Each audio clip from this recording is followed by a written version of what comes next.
कांग्रेस के पूर्व अध्यक्ष राहुल गांधी के बारे में आपकी क्या राय है?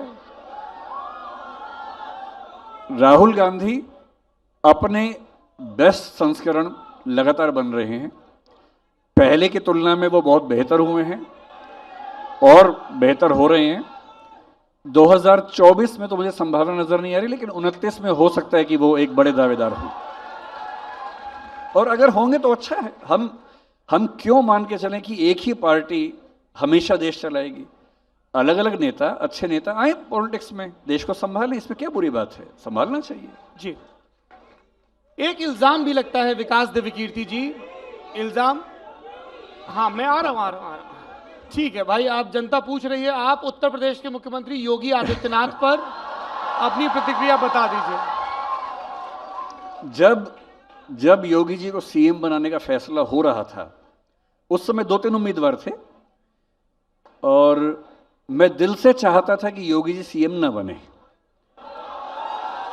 हाँ, मैं बहुत खुल के अपनी बात कहना पसंद करूंगा। मैं दिल से चाहता था कि योगी जी सीएम ना बने, क्योंकि मेरे मन में उनकी छवि थी कि वो एक मठ वाले आदमी हैं और धर्म का आदमी सीधा राजनीति चलाएगा तो उतना अच्छा नहीं होगा। लेकिन पिछले 5-7 साल के कार्यकाल में एक आध मुद्दे पर मुझे कभी कभी लगता है कि कानून का शासन कितना बचता है, कितना नहीं बचता है।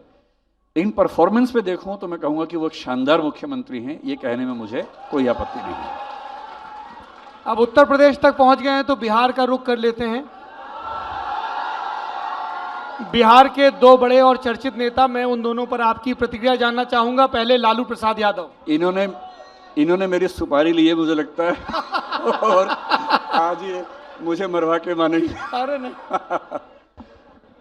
मेरा पिछले कुछ साल में नीतीश कुमार वहां मुख्यमंत्री हैं और मैं जनरली ये मानता रहा हूं कि वो काफी अच्छे मुख्यमंत्री हैं।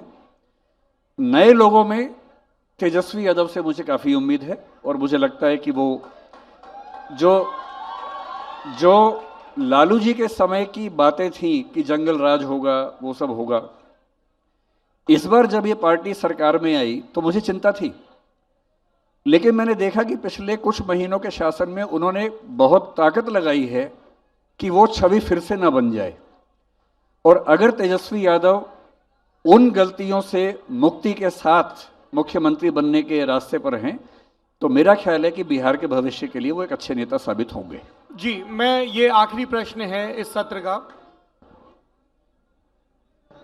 कई लोग ये इल्जाम लगाते हैं कि यूपीएससी की तैयारी कराने वाले और जो यूपीएससी में सिलेक्ट हो गए हैं, दोनों लोग एक सेमी गॉड से हो गए हैं, डेमी गॉड से हो गए हैं। बहुत ज्यादा ग्लोरीफाई कर दिया गया है। ऐसा लग रहा है कि अगर आपने आईएएस नहीं निकाला तो कुछ नहीं किया, और आईएएस निकाल लिया तो आप सब कुछ हो गए हैं। जो सिविल सर्वेंट सिलेक्ट होते हैं उनकी रील्स वायरल होती हैं, प्रशासनिक कार्यों से इतर वायरल होती हैं, ब्यूरोक्रेसी में इसको लेके बहुत नाखुशी जताई जाती है कि आप इन सब चीज़ों को लेके क्यों इतना लाइमलाइट में आ रहे हैं। मॉक इंटरव्यूज़ को लेके, सफल कैंडिडेट्स के इंटरव्यूज़ को लेके, लबासना में ज़िंदगी कैसी होती है, बहुत ज़्यादा ग्लोरीफाई कर दिया गया है। और बहुत सारे छात्र हैं जो रात दिन ये रीलें ही देखते रहते हैं पढ़ाई छोड़कर। क्या कहेंगे इस पे? मतलब इसमें दो बातें हैं कि जो सिविल सर्वेंट्स हैं उनकी रील्स, टीचर्स जो हैं उनकी रील्स क्यों बनती हैं। कोविड के दौर में जब हमने यूट्यूब पे कुछ आना शुरू किया तो मुझे उम्मीद नहीं थी कि ऐसा होगा, क्योंकि एक सामान्य समझ ये है कि हिंदी समाज पढ़ाई को लेके बहुत उत्सुक नहीं रहता है। एक सामान्य समझ ऐसी है और हमें भी लगता था, और मुझे ये बात हजारों बार कही गई है कि हिंदी समाज में पढ़ने की इच्छा है ही नहीं। जब मैंने अपने वीडियोस यूट्यूब पे डाले, लंबे वीडियो 3 घंटे, 4 घंटे, 5 घंटे का वीडियो भी, 6 घंटे का वीडियो भी डाला, तो मुझे यूट्यूब के धुरंधरों ने कहा कि 27 मिनट से ऊपर वीडियो डालेंगे तो पिट जाएंगे। मैंने बहुत कोशिश की छोटा करूं, मुझसे छोटा होता ही नहीं वीडियो, मैं विस्तार में ही बात करना पसंद करता हूं। लेकिन मैंने देखा कि जो वीडियो 3 घंटे 4 घंटे का है वो भी 2 करोड़, 3 करोड़, 3.5 करोड़ लोगों ने देखा।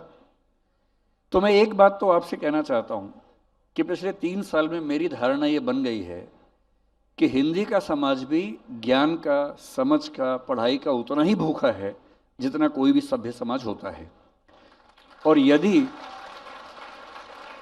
और और यदि मेरे जैसे कुछ लोग, जिनमें मैं भी संयोग से शामिल हो गया हूं, इसमें कुछ भूमिका निभा रहे हैं तो ये स्वागत की बात है। नंबर 1, कोविड ने क्या किया कि जो वीडियोस पॉपुलर होते हैं उनके क्लिप निकाल के कई चैनल्स ने क्लिप्स डालनी शुरू की। मुझे मेरी टीम ने बताया कि करीब 40-50 हज़ार चैनल्स हैं जो हमारे क्लिप्स काट के चलाते हैं और पैसा कमाते हैं। हमने शुरू में एक्शन लिया 1-2 बार, फिर जब उन्होंने निवेदन किया कि सर आपको इसमें क्या दिक्कत है, हम पैसा कमा रहे हैं, तो हमें भी लगा कि हमें क्या दिक्कत है, और यदि कुछ लोग कमा रहे हैं, अगर इससे रोजगार बढ़ रहा है तो हमें क्या परेशानी है। अब उनका रोजगार बढ़ा और लोगों ने हमें पहचानना शुरू कर दिया। मुझे कोविड के समय में मध्य प्रदेश जा रहा था कार से, एक बार वो जिंदगी का पहला ऐसा वाकया है, एक रिमोट गांव के अंदर पेट्रोल पंप छोटा सा, वहां कार रोकी कि चलो पेट्रोल भरवा लेते हैं, डीजल भरवा लेते हैं।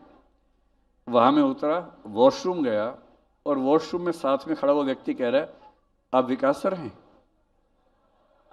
तो फिर हम कहते राइट टू प्राइवेसी। अब सोचिए हालत क्या हुई होगी उस समय। मैंने कहा भाई तुम कौन हो? तो मुझे लगा ये कैसे जानता है मुझे। तो उसने बताया कि मैंने YouTube पे आपको कई बार देखा है। उस दिन मुझे YouTube की ताकत का एहसास हुआ।